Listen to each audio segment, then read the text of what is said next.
Hi, today I'm reviewing the Studio Ghibli film Spirited Away, my personal favourite of all the Ghibli films, my second favourite being Howl's Moving Castle.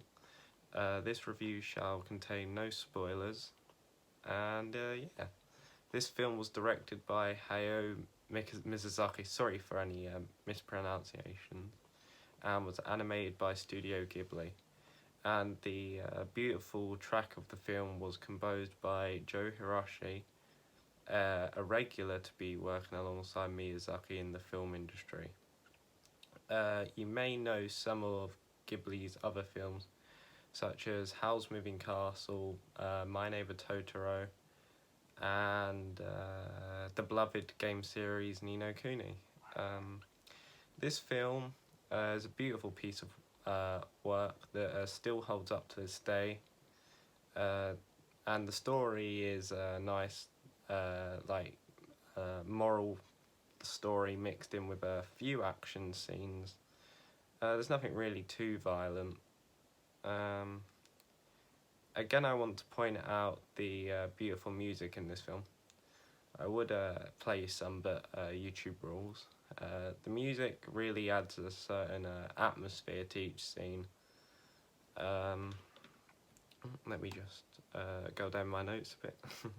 The sound design in this film is also spectacular, such as every time the protagonist thinks, the sound design will play a bubble sound effect instead of the traditional light bulb, which is because obviously the film's set in a bathhouse and because it's a clever pun on speech bubbles.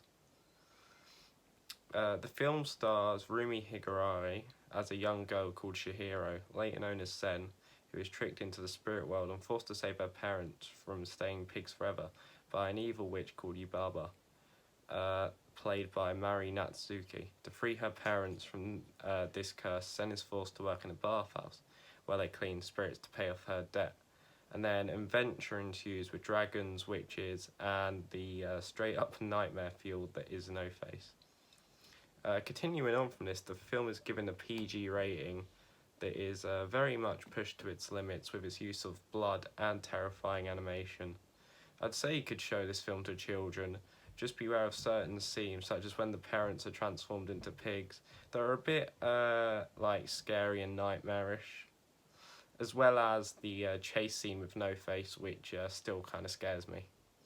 The acting in this film is the only part I really take an issue with, as it's not up to the normal standard of Studio Ghibli. I should mention that I watched the subtitle version, not the dubbed version, and I do believe the film might have a few plots, but that might be down to poor translations, and I don't want to tread on spoiler territory, so I won't go into them. But the animation on this film should be praised immensely, and I can't even begin to imagine all the time and effort put into something that comes out as fluid and beautiful as it does. The art style of this film was probably its key highlight, as it is with any Ghibli film. The art style really takes you back into the early days of anime, and it still holds up well with its fluid movements, though the film doesn't really push its limits. If you want to see Studio Ghibli push to its limits, I would recommend Princess Mononoke, where there are lots of fight scenes and the animation is very much pushed to its limits. Before I say this next part, I need to make it clear once again that I have never watched the full dubbed version of the film, only the subtitled version of the film.